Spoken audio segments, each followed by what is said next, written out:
Elrond of Rivendell has called a meeting. He will not say why, but I have guessed its purpose. It is rumored the weapon of the enemy has been found. The One Ring. Isildur's bane. This thing must come to Gondor. Gondor. It's dangerous, I know. Ever the ring will seek to corrupt the hearts of lesser men, but you are strong, and our need is great. It is our blood which is being spilled. Our people who are dying. As a kid, when I went through the story of The Lord of the Rings, either the movie or the books, there were a number of characters that always stood out to me and were my favorite. You know, Gandalf and Aragorn. Legolas quickly became one of my favorites after watching the movies from there and all the tricks and everything that he came up with. Gimli was always really funny. And then there's one character in particular who seemed to stand out as fairly lacking, as you would say, from there. This is Boromir of Gondor from there. He represents when Elrond calls the council in order to figure out what to do with the ring, you know, what to do with this and the formation of the fellowship. The representative of Gondor, of course, is Boromir, who's the son of Denethor and the older brother of Faramir, one of the, the Rangers from there, is his claim to fame.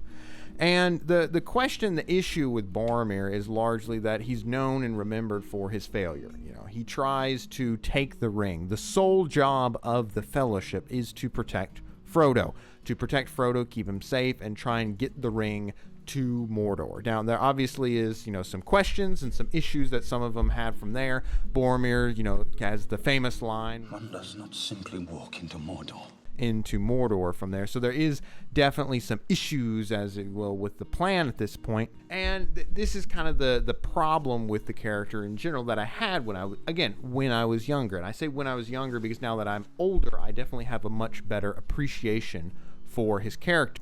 Because how I used to see him was largely this character that was completely marred in comparison to Aragorn or even Faramir. Faramir of the books is largely different from Faramir of the movies. He's much, much more impressive in the books itself.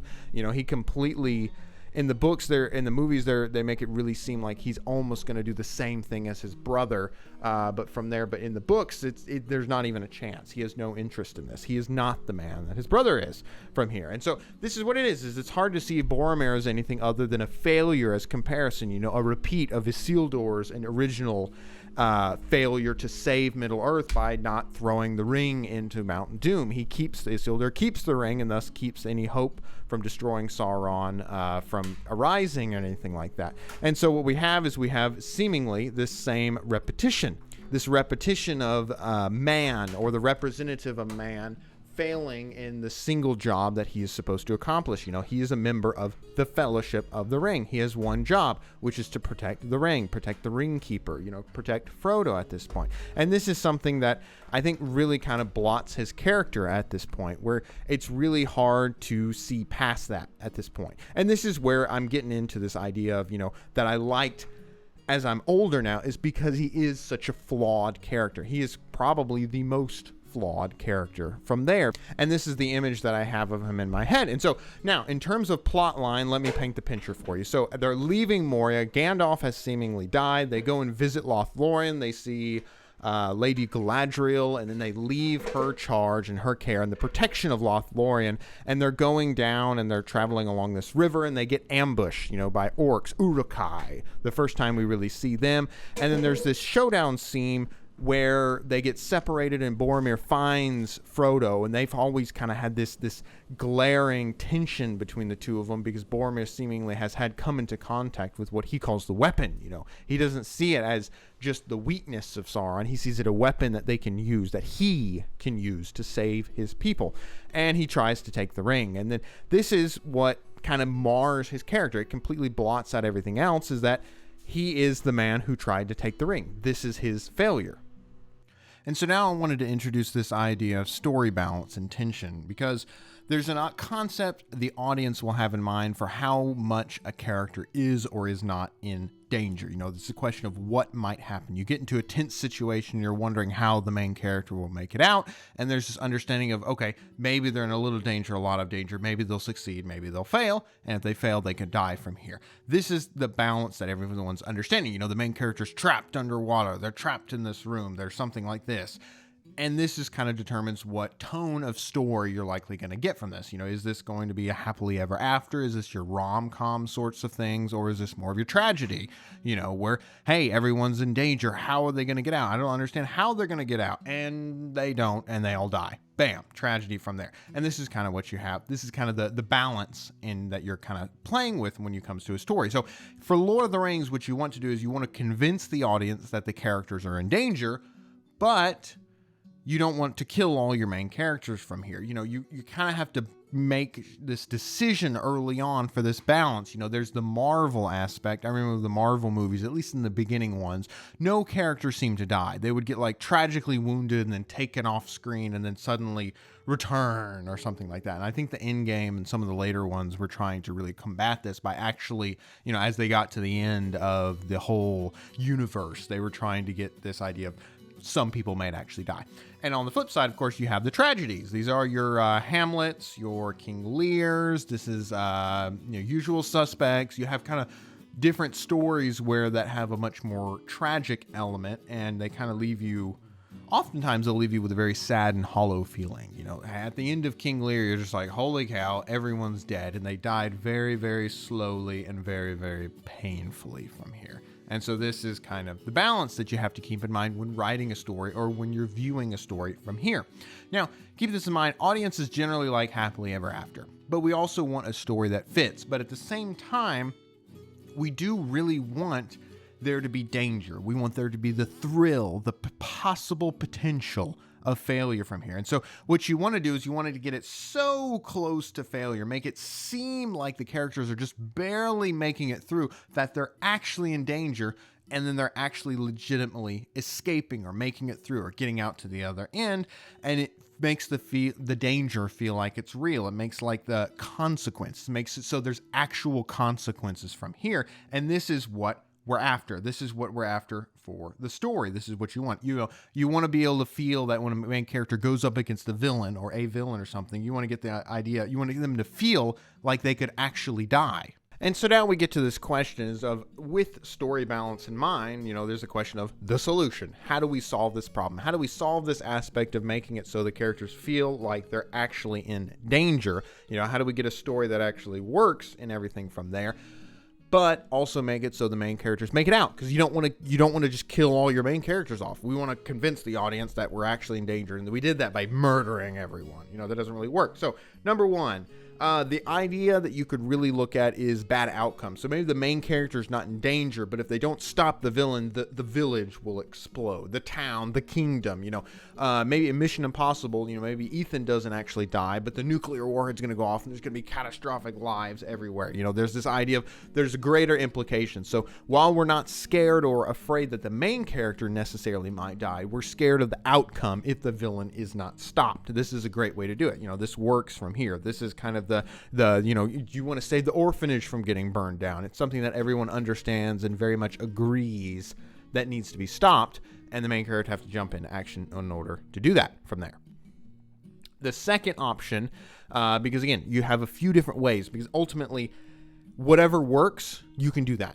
Whatever convinces the audience that they're in danger. These are just some common ways for it. The other way is killing the main characters. We're not going to go really into this, but this is something that got a lot of popularity recently, particularly with Game of Thrones from there.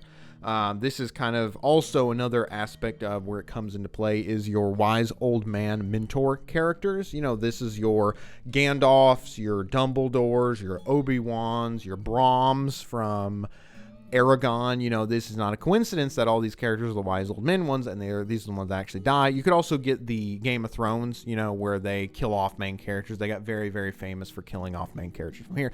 But number 3 is the one we're going to be talking about a lot, and this is probably one of the most common ones, probably if not the most common one from here, and this is killing off your side characters. So this is where you'll have a character who will be with the main character for a section or introduced for a sequence or anything like that, and they'll be used in order to show that something is dangerous. This, the red shirt phenomenon is a great aspect to illustrate this point from here. Because what is red shirt? Red shirt is a character trope that is from Star Trek, and what it is they have these random people who would be on the ship that they would bring down on, expeditions to go explore this planet or that planet or anything like that, and they would have a red shirt.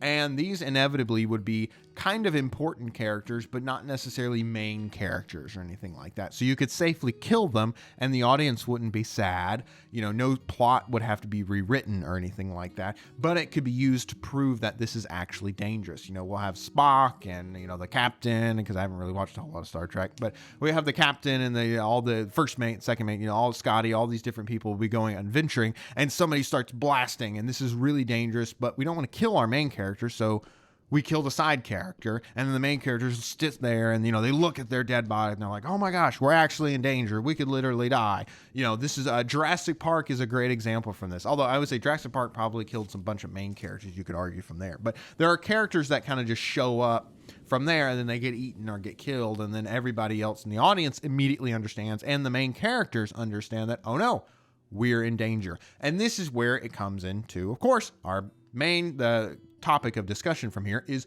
Boromir. Boromir is a side character. If you want to look at it from here, he starts off, you could argue he was a main character maybe, but he's more or less, he's a side character from here. And so what we're trying to do is prove that the world of Lord of the Rings is dangerous, that the consequences are real, that they are Frodo, Sam, Merry Pippin, Aragorn, Legolas, all of these people can be killed. Someone, an orc, if they're outnumbered enough, if something goes wrong, if there's all these things that come into play, there's all these different aspects that could come out from here.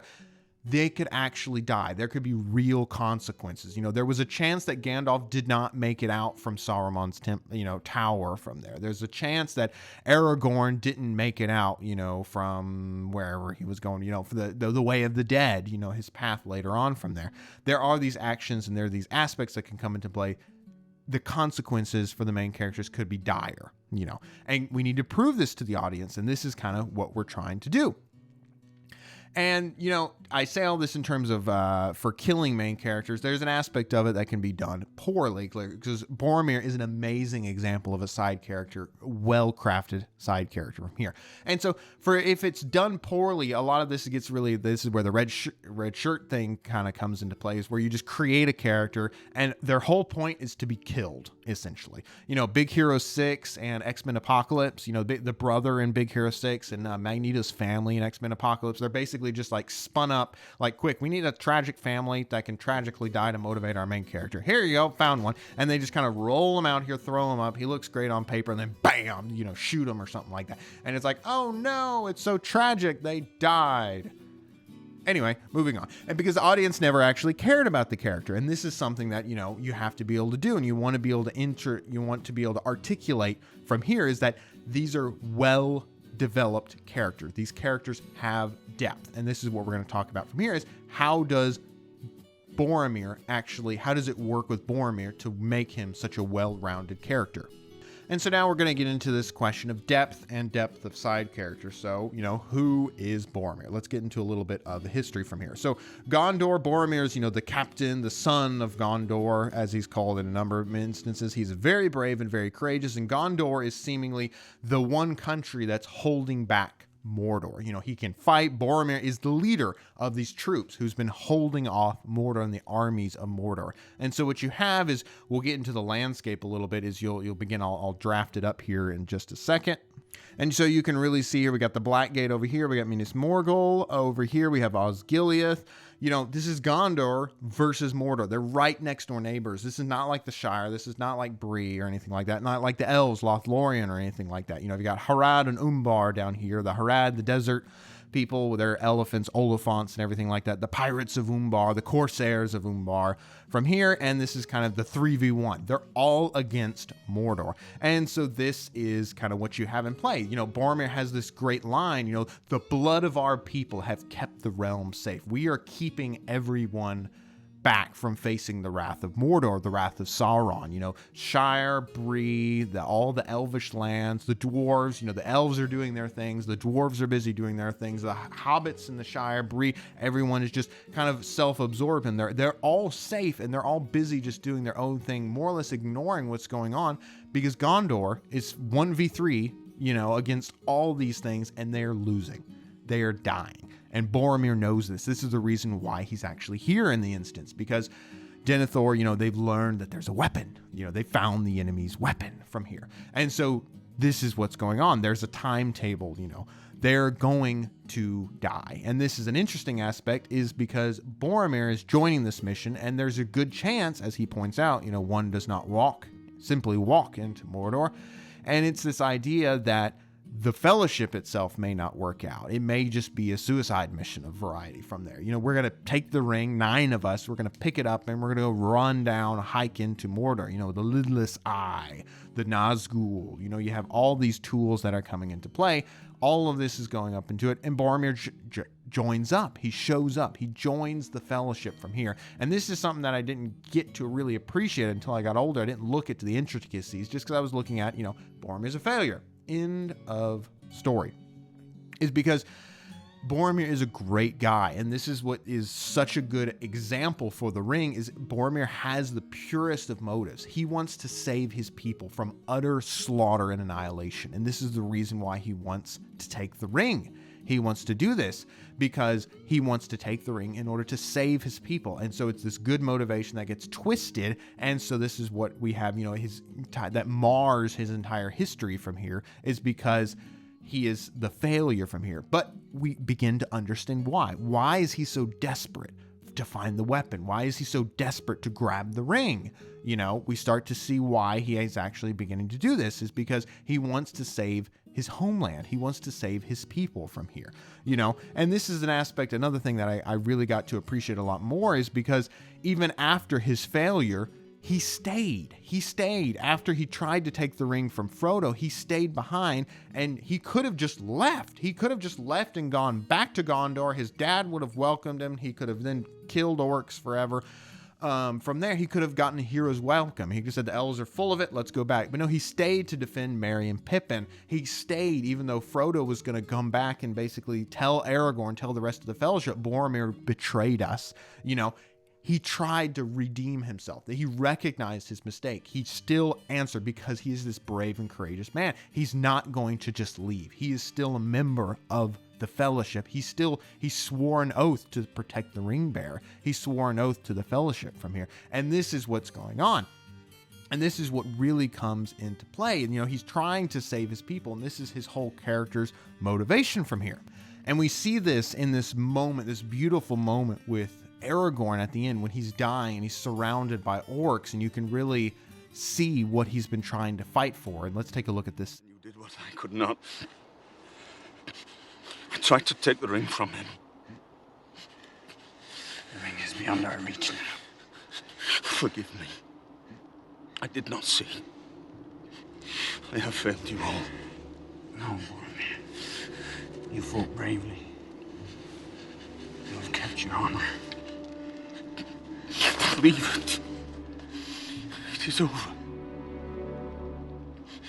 The world of men will fall. And all will come to darkness. And my city to ruin.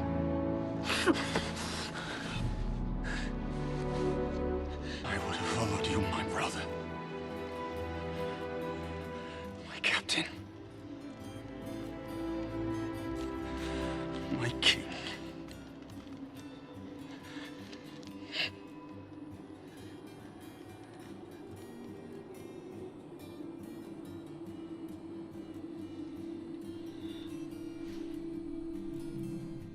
And this goes back to this idea of real consequences, because you don't want to have a side character that you kill simply because they just exist there. You know, they're there more or less to be killed and then cast aside from here. And because Boromir is such a well-developed character, his death hits really hard. It's really powerful because Boromir can die. Anyone can die. The danger is real. Frodo, Aragorn could die. Legolas and Gimli could die because they are very much side characters if you want to classify them. You know, the main characters are Gandalf, Aragorn, Frodo, and Sam. You know, you have these main characters. Legolas is kind of silent throughout the whole. He's there in the Fellowship. Definitely plays his role. Pippin and Merry, you know, they have these roles. You know, they have this moment where Pippin and Gandalf are sitting in Minas Tirith waiting for the orcs to break down there, and it's like, death is merely a spot, not the end. You know, this tension and this dark, overpowering presence that exists in Middle-earth, it's all focused around this idea that you will die. You could die at any moment. There is evil out there that's trying to destroy everything that is good. Everything is going to come from here. And this is what helps us. So anytime you rewatch the story, anytime you reread it from here, the danger feels real. The consequences feel real. You're really hoping that the characters, you get swept up in the story and you really feel the impact of what happens in these characters and for everything from here because it feels real. There's no pulling punches. There's no, oh, well, the main character is just going to walk it out or anything like that. Everything feels real, and the death of Boromir hits really hard. And it's someone, I really appreciate him as a character. The older and older I've got, when I was able to just see past him, just as, you know, he's not quite a Gandalf, so I don't care about him or anything like that. So from there, I hope you guys enjoyed this one. I'm Jeff Cassidy, and this is Fiction Applied. See you in the next one.